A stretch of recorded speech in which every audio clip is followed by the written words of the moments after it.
So is it worse if you cannot pull your foreskin back? Or is it worse if when you pull it back, you can't get it back to where it started from? Let's talk about it.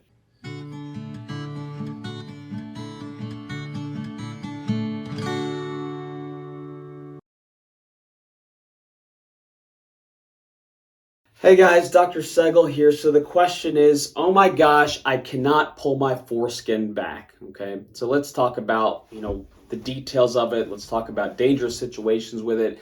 Let me tell you something that if it becomes an emergency, what to do on the way to the hospital to kind of make sure your penis is safe. So that's a big deal. Stay tuned for that.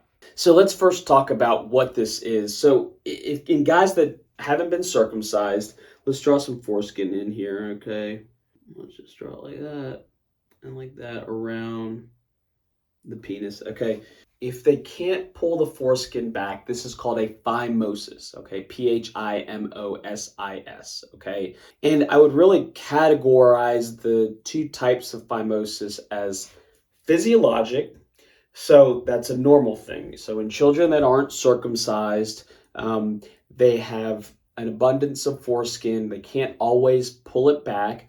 But as they grow, as the penis gets bigger, then usually they can pull it back. That's called physiologic. That's a normal thing, all right? What I always tell parents, and I also tell adults with a phimosis, is if you pull the foreskin back, make sure you put it back immediately, okay?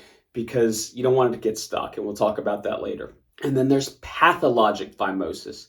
Now, the two more common, and that's pathologik, the two most common situations where it's pathologic are sometimes this foreskin, actually I kind of drew it here, it's so tight at the tip of the penis that it's like a pinpoint where guys are trying to pee out of, and they sometimes can't get urine out.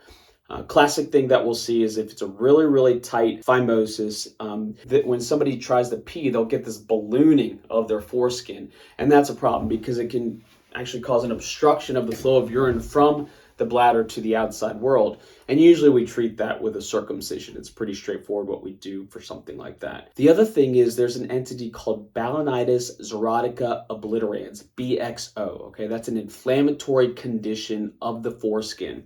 So if this foreskin, for whatever reason, gets inflamed, then it'll get really hard and it'll get very constrictive on the tip of the penis.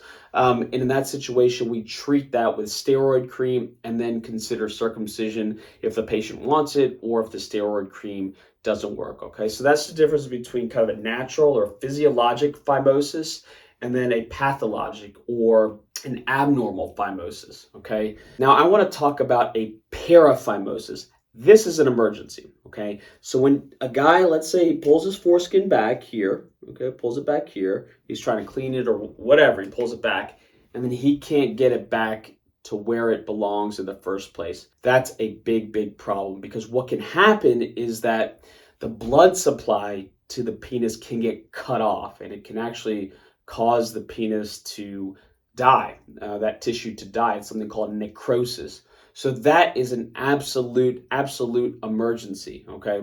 And then the next thing people want to know about this, because they have a natural curiosity for it, is what do we do? What do we do to fix it when we see this patient? And again, this is an emergency. This is one of those things, not that many emergencies in urology, but if they're calling me about this, I'm getting up in the middle of the night to go fix this, all right?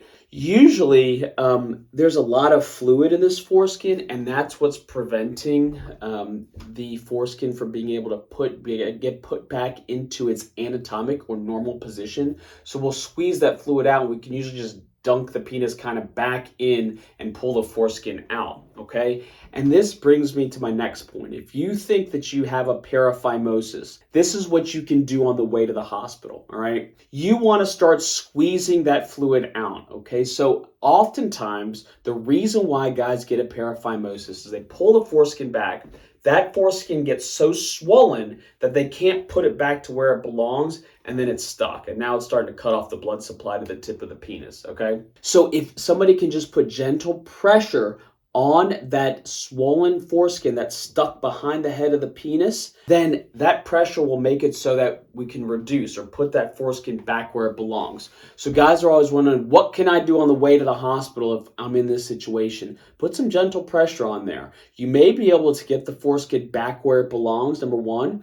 Number two, when you get to the hospital, they'll probably be able to get the foreskin back where it belongs more quickly because you've done that. So hopefully that's a useful kind of pearl of wisdom. But anyway, hopefully that gives you guys kind of an understanding of phimosis, paraphimosis, when it's super important, when it's a normal anatomic variation or anatomic existence. Thank you so much for listening. We certainly appreciate it. Please subscribe to our channel. We release new videos every week. Thanks again, guys.